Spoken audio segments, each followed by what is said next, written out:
Chapter 11 Darf Bloodshedder. As the sun brightened with the glory of its rays, the passengers were forced to find shade beneath the wooden eaves of the Cloudracer's deck. However, it wasn't long before they passed through the clouded spaces between the road-ruined peaks and the moist chills crept back over them. The airship seemed to have once been a small merchant vessel of some sort, outfitted with 2 masts. Those had since become supports for the ship's propellers. Near the stern was a door that opened into a short hall. That's where they'd slept, in cabins on either side of the corridor. Then, at the back of that was another door, leading out to a small rear deck. One of the oddest things about the airship was its pair of wings. They stood out on either side of the hull and were probably close to 50 feet of span. Made of a sturdy wooden framework, they were covered by a heavy hide tied tightly about the inside of the frame. Controls that Cithilnor used at the helm tilted the wings up and down and back and forth. The companions sat on deck, eating a portion of the food that Meineken had been able to bring back, while Turim still paced. So you're telling me you didn't pay for any of this? Asked Turim with a scolding tone. As I said, I'm not fond of paying more for less. Meineken defended himself. Turim shook his head, looking down at the apaza he'd taken a bite of. He must have looked like he'd just eaten a worm.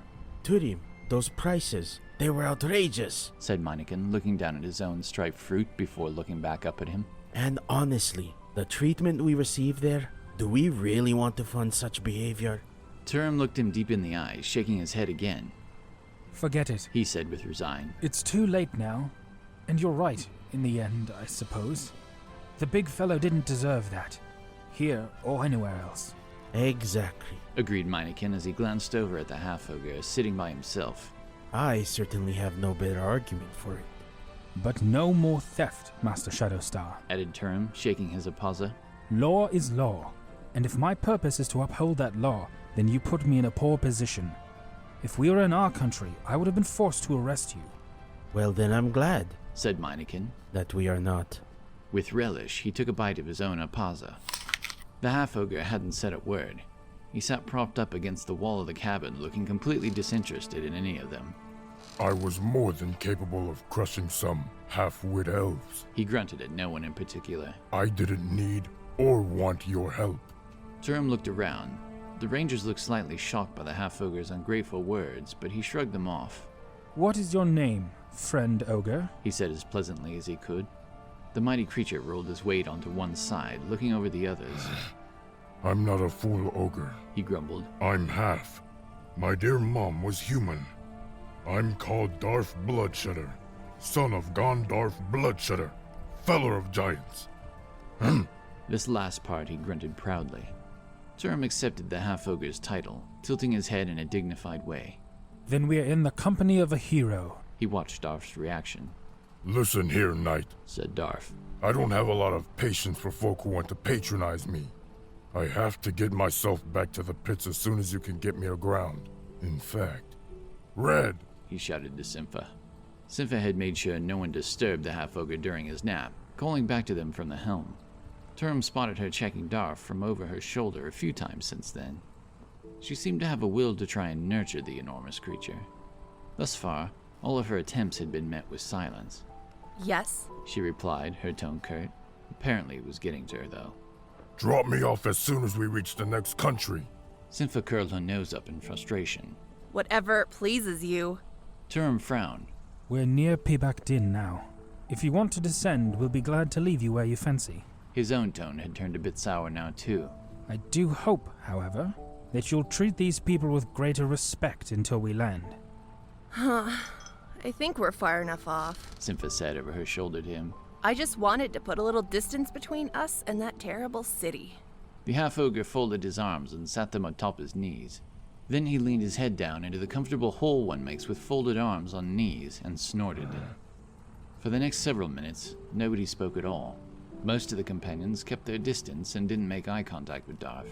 But Meineken rose from his cross-legged position and moved closer. He stood not 10 feet from him, staring. Your legs are like fat tree trunks, said Meineken. 2 or 3 times my size. Turim, who'd returned forward to stand next to Cithilnor, called out, Master Shadowstar. Did you ever fight with the dragon army? Meineken went on. Turim exchanged looks with Jeffreen while Strevan and Tartara glanced at each other. Darf's eyes rose. Kithkin. I've met your kind before. No, He answered finally. neither with them nor against them. Meineken nodded, seeming to be satisfied with the answer. He folded his arms across his chest. How about you, little runt? Asked Darf. Meineken narrowed his eyes. What? I've never been taken in by the lies of the dragon army, He huffed incredulously. but fought against them. In a fashion, maybe. Why do you ask?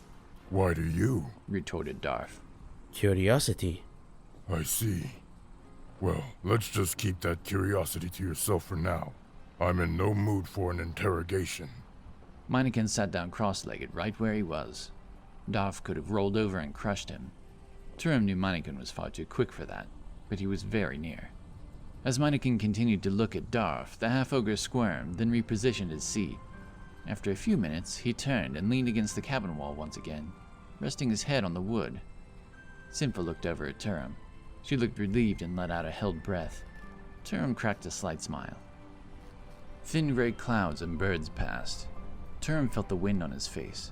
There wasn't much else to look at unless he went to the railing. He tried to keep his thoughts clear and stay at ease, but there was still a lot on his mind. What to do with the ogre, what the Dark Elves and by extension the Black Division wanted with Master Shadowstar. How long did they have before the Dragon Army made their move? Simpha grunted, tapping at some tiny device near her levers. Yeah. We're gonna have to start looking for a place to sit down again so I can fix this. Then there was that too. Tartara's small voice piped up. She flew to the front, reacting to something off in the distance, bringing everyone else to attention. Turim, She called. what's that up ahead? Birds? I trust your eyes better. She floated out ahead of Simpha to the fore. Turim quickly went to her side as everyone approached from behind, except Darf. I believe they're griffins, He said slowly. flying in our direction. Meineken rushed to the edge of the deck. Right behind him came the rangers.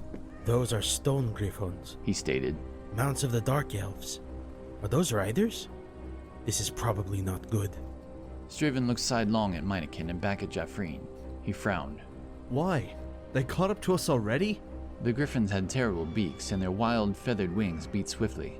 Their bodies were of great cats, jaguars with long, curved tails, haunches rippled with fur-covered muscle, but their hawk-like heads held dark eyes, raging with fury.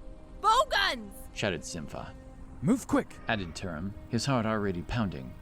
He watched as the rangers ran after Meineken, who pointed them in the right direction.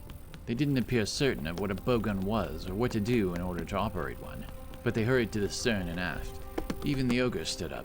Turim wondered if that would be all he did. Tartara floated beside Jeffreen, too small to be of any use yet. No, you have it all wrong. She squealed, helping Jeffreen load the weapon. Slide that lever back. There you go. Good. No! Not like that. And then followed with several other orders of her own. Turim looked back over Simpha, standing at the helm. The griffins were approaching fast now, coming from the west.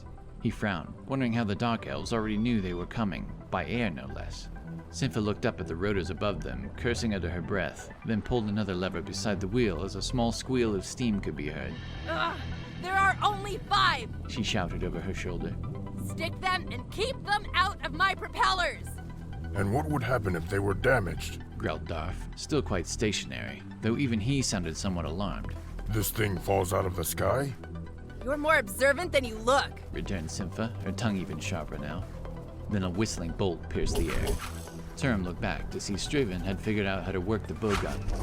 The first griffin fell screaming, the bolt piercing its wing. The rider leapt for another griffin as his dropped, but he was just short of his target. He plummeted the distance to the forest floor, leaving several of the griffin's feathers to dance gracefully through the air behind him. 2 more bolts ripped through the clouds, veering off course. Turim drew his blade before he could tell who'd shot them. Meineken was at Turim's side instantly. He stood still, his hand on his hilt. The remaining griffins screeched like vultures, narrowly missing the rotors as they came in. Incoming! Shouted Jeffreen while Tartara reloaded her bowgun. They are upon us.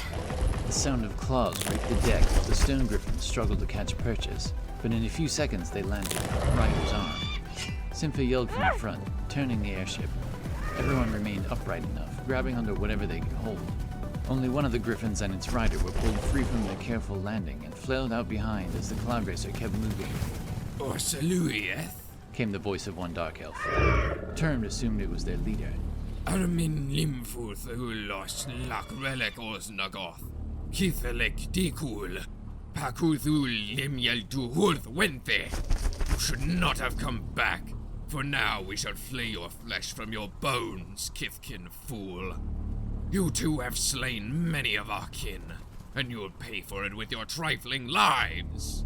Somehow they'd already received report from Ease, and now they'd come from Master Shadowstar. Turim stood ready. To his right, Mightykin remained still, meeting the Dark Elf's gaze. The lead Dark Elf wore steely black armor and carried a long black blade, yet he was the lesser peril. His stone griffin lunged forward, breaking the air mere feet from Mightykin. The ninja rolled and rose to his feet, blade drawn. His hand rested on his hip where he kept a sash of ninja stars. To Turim's surprise, Mightykin shouted, I have questions I wish to ask you. glowering at his enemy. Turim took several steps to his left to try and draw the griffins away from Mightykin. What was he doing? Did he really think they'd negotiate? Seeming to understand Mightykin's common speech, the Dark Elf leader screamed back. Questions? I simply wish to know what importance Tussakan has for the dragon army. Spoke Mightykin quite serenely. We've already guessed at your cooperation. It's no secret. The Dark Elf spat toward Mightykin with a sneer. A sudden kick to his griffin's side spurred him forward. It never hurts to try. Said Mightykin, reaching to his sash. A flash of metal cut the air. The stone griffin reared back on its haunches, flailing its front talons wildly, screeching out a roar of pain. Nevertheless, the small stars Mightykin had thrown were not nearly enough to slay the beast. It dove forward again, accelerating the dive with its wings. It came down hard on the deck as Mightykin rolled again. His sword flashed out, cutting into the rear of the creature's foreleg. Turim parried aside the claws and beak of another of the griffins, and the blade of its rider. He did his best to keep the creatures away from Sympha, and suffered several screeching slashes across his arms and chest as a result. His eyes averted for only a half second. Though she was visibly struggling, Jaffreen couldn't get the bowgun to swivel at an angle that could fire at the griffin on deck. Tatara flitted about her head, clearly causing more confusion. Oh, stop that! Shouted Jaffreen. Tatara drew her weapons. Forgive me then. She said. I'm going to help Turim and the ninja. Tatara, Yelled Jaffreen. stop making rash assaults without your fairykin.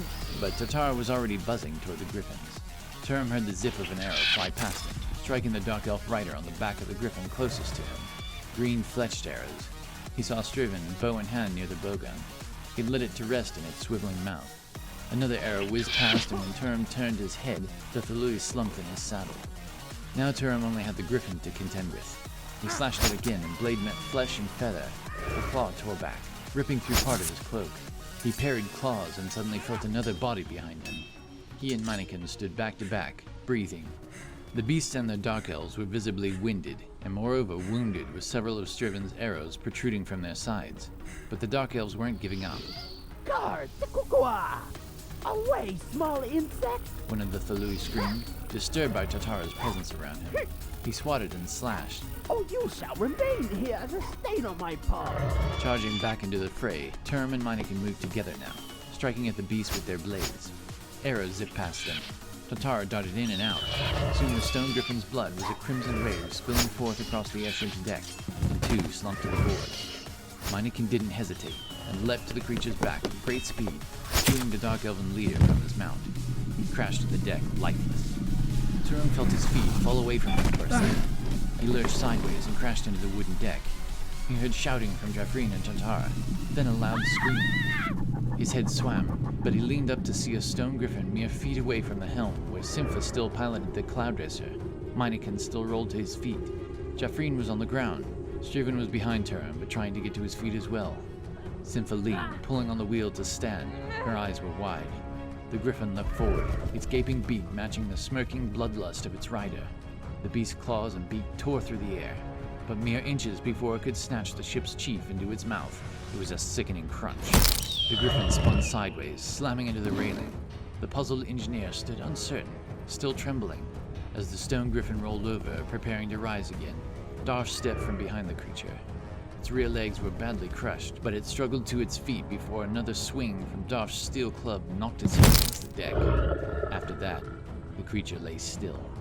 The rider leapt from his dying mount to strike at Darf, but the ogre was prepared for the attack. His club swung. There was a final scream as he smote down the dark elf with shattering ease. Darf turned to Sympha, a dull stare carved into his visage. There. He said grimly. Now if these sops would hurry up with the other flying beasts, we can put this contraption aground. Sympha tilted her head, looking confused. You? But she said no other words. She righted the wheel and the airship slowly straightened its course. Darf's new expression was plain, and it seemed to show one thing: irritation. Turim swallowed as he got to his feet. Meineken was already slashing into the struggling stone griffin as it launched itself from the deck to avoid the blade. With a horrible thumping and spray of feathers, its wing caught the edge of one of the rotors. The ship jostled for a moment, and there was a chugging sound from below deck again. The griffin went overboard. Are you kidding me? Roared Sympha. Turim looked over to Jaffreen, who took aim with a bowgun. Don't let it go! He yelled. There was a moment of hesitation in her eyes, then the bolt flew. The griffin and its rider were struck and fell like a stone. All was still once again. A chorus of deep breaths came, but it only took a few seconds for Turim to notice that one of them came from the Cloudracer. Now visible hisses of white steam leaked up from just below the propellers. Turim called forward to Sympha. Are we okay? Things did not feel okay.